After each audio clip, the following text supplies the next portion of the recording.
മാന്യപ്രേക്ഷകർക്ക് നമസ്കാരം. ഭാരതാംബയെ എതിർക്കുന്നവരെ രാജ്യത്തെ ജനത എടുത്ത് ആറ്റിലെറിയുമെന്ന് പച്ചക്ക് സഭയിൽ ഭാരതീയ ജനതാ പാർട്ടിയുടെ MLA വി മുരളീധരൻ ആഞ്ഞടിച്ചിരിക്കുന്നു. നമുക്കതിവിടെ കൊടുക്കാം. സഭയിൽ ഇന്ന് BJP അംഗങ്ങൾ പ്രതിപക്ഷത്തെയും ഭരണപക്ഷത്തെയും ഒരുപോലെ കടന്നാക്രമിച്ചുകൊണ്ടാണ് മുന്നോട്ട് പോയിട്ടുള്ളത്. നമ്മൾ മനസ്സിലാക്കേണ്ടതാണ്, BJP അംഗങ്ങൾക്ക് വളരെ വളരെ തുച്ഛമായ സമയം മാത്രമേ ലഭിച്ചിട്ടുള്ളൂ. ഏതാനും മിനിറ്റുകൾ മാത്രമാണ് പ്രസംഗിക്കാൻ അവസരം കിട്ടിയിട്ടുള്ളത്. ബി ഗോപകുമാർ പ്രസംഗിച്ചത് നമ്മൾ ഇതിനോടകം തന്നെ ഒരു വീഡിയോ ചെയ്തു.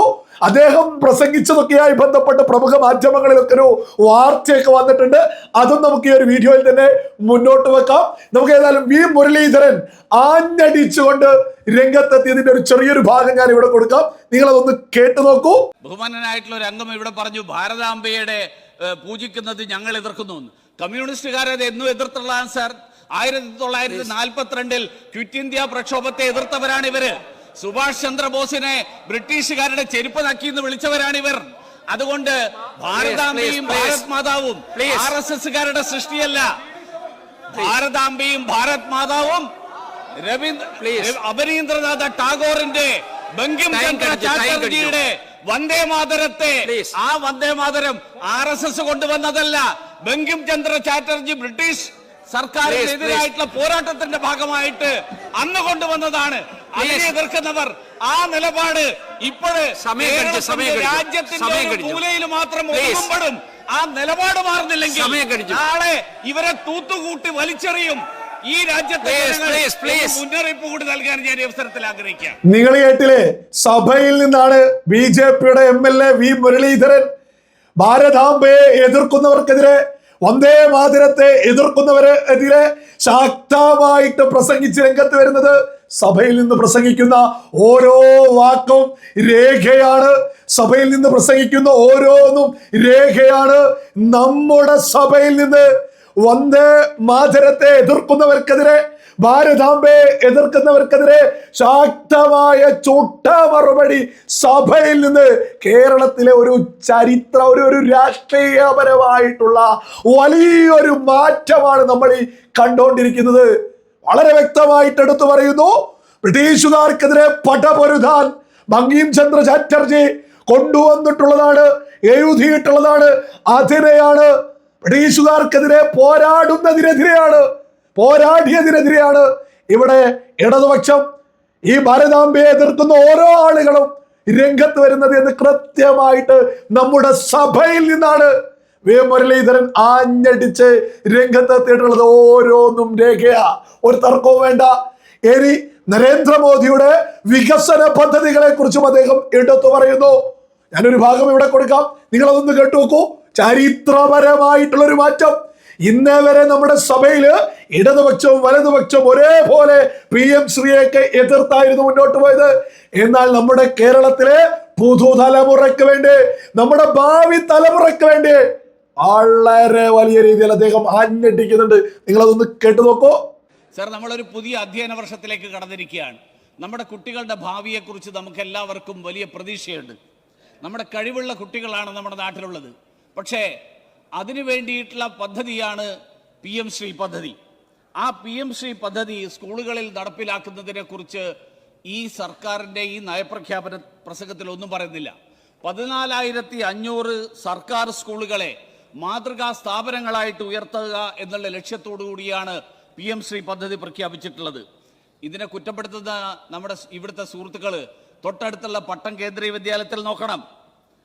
സ്മാർട്ട് ക്ലാസ് റൂമുകൾ, അത്യാധുനികമായിട്ടുള്ള ഭൗതിക ശാസ്ത്ര ലാബുകൾ, ഇതെല്ലാം കാണണമെങ്കിൽ നമ്മുടെ PM ശ്രീ ഉസ്മാൻ മാഹിയിലുള്ള സ്കൂളാണ്, അവിടെ ഒന്ന് ചെന്ന് നോക്കണം.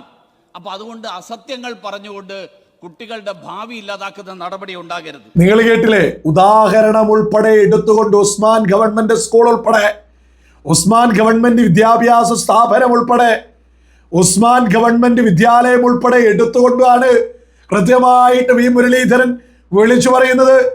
നമ്മുടെ രാജ്യത്തിന്റെ പ്രധാനമന്ത്രിയുടെ ഒരു സ്വപ്ന പദ്ധതിയാണ് വികസിത ഭാരതം എന്ന ലക്ഷ്യത്തിലേക്ക് വളരെ വേഗം അടുക്കാൻ വേണ്ടിയിട്ടുള്ളൊരു പ്രധാനപ്പെട്ട പദ്ധതിയാണ് PM ശ്രീ. നമ്മുടെ രാജ്യത്തെ വിദ്യാലയങ്ങൾക്ക് കോടിക്കണക്കിന് രൂപ ചെലവഴിച്ചുകൊണ്ട് അന്താരാഷ്ട്ര നിലവാരത്തിലുള്ള വിദ്യാഭ്യാസം കൊടുക്കുക. അതായത് പാവപ്പെട്ട കുട്ടികൾക്കും ഉന്നത നിലവാരത്തിലുള്ള വിദ്യാഭ്യാസം കൊടുക്കുന്നതിന് വേണ്ടി രാജ്യത്തിന്റെ പ്രധാനമന്ത്രി നരേന്ദ്രമോദിയുടെ ഒരു സ്വപ്ന പദ്ധതിയാ ഈ PM ശ്രീ പദ്ധതി എന്ന് പറയുന്നത്. കോൺഗ്രസ് സർക്കാരുകൾ രാജ്യത്ത് മറ്റ് സംസ്ഥാനങ്ങളിൽ നടപ്പിലാക്കിയിട്ട് അവിടെയുള്ള വിദ്യാർത്ഥികൾക്ക് അതിന്റെ ഗുണങ്ങൾ ലഭിക്കുന്നുണ്ട്. ഇവിടെ ഇടതുപക്ഷം കഴിഞ്ഞ 10 വർഷവും അതിനെ എതിർത്തു. ഇനി ഇവിടെ കോൺഗ്രസ് ഭരിക്കുന്ന UDF ഭരിക്കുന്ന സർക്കാരിന്റെ തീരുമാനം എന്താണ് എന്ന ഉറച്ച ശബ്ദമാണ് സഭയിൽ നിന്ന് ഉയർന്നുകൊണ്ടിരിക്കുന്നത്. കേരള ജനത ഒന്നടങ്കം തിരിച്ചറിഞ്ഞു.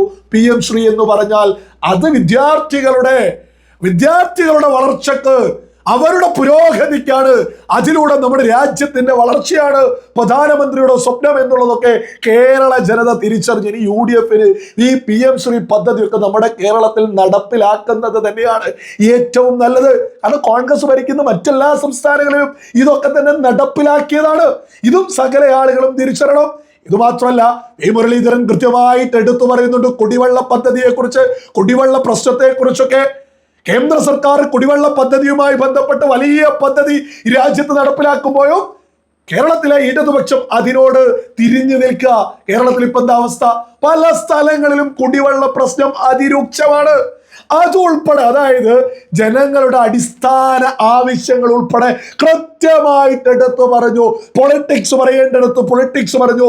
രാജ്യത്തിന്റെ പാരമ്പര്യവും സംസ്കാരവും പൈതൃകവും പറയേണ്ടിടത്ത് അത് പറഞ്ഞുകൊണ്ട് അതിശക്തമായിട്ട് ഏതാനും മിനിറ്റുകൾ കൊണ്ട് BJPയുടെ MLA സഭയിൽ നിന്ന് ആഞ്ഞടിച്ചിരിക്കുന്നു. യഥാർത്ഥ പ്രതിപക്ഷം ഇനി കേരളത്തിൽ BJP ആയിരിക്കും എന്നുള്ളതിന്റെ ലേറ്റസ്റ്റ് തെളിവാ നിങ്ങൾ ഈ കണ്ടിട്ടുള്ളത്.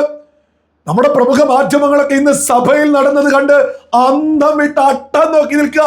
BJPക്ക് ഒരു MLA ഉണ്ടാവില്ലോ എന്ന് പറഞ്ഞു നടന്ന സകല മാധ്യമങ്ങളും ഇപ്പൊ വാർത്ത കൊടുക്കുക.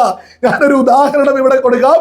മോദിക്ക് ട്രംപിനെ പേടിയെന്ന് പിണറായി, പ്രതിപക്ഷ നേതാവിന് EDയെ പേടിയെന്ന് BJP MLA നിയമസഭയിൽ പോരി എന്നൊക്കെ പറഞ്ഞുകൊണ്ട് ഇങ്ങനെ വാർത്ത വന്നുകൊണ്ടിരിക്കുന്നുണ്ട്. വളരെ വ്യക്തമായിട്ട് നരേന്ദ്രമോദി ഏത് ട്രംപിനെയും ആർക്ക് മുന്നിലും നട്ടല്ലേ നിവർത്തെ ഭാരതത്തിന് വേണ്ടി വാദിക്കും, ഭാരതത്തിന് വേണ്ടി നിലകൊള്ളും, ഏത് ലോക നേതാവിന് മുന്നിലും നട്ടല്ലേ നിവർത്തി സംസാരിക്കുമെന്ന് പറഞ്ഞത് ഇവര് വാർത്തയൊന്നും കൊടുത്തിട്ടില്ല. എന്നാലും എന്തെങ്കിലുമൊക്കെ അവർ കൊടുത്തു തുടങ്ങി എന്നുള്ളതിലും ആശ്വസിക്കുക. നമ്മുടെ പ്രമുഖ മാധ്യമങ്ങൾ, നമ്മുടെ കേരളത്തിലെ സകല BJP വിരുദ്ധർ, സകല മോദി വിരുദ്ധർ എങ്ങനെയാണ് സഹിക്കുക?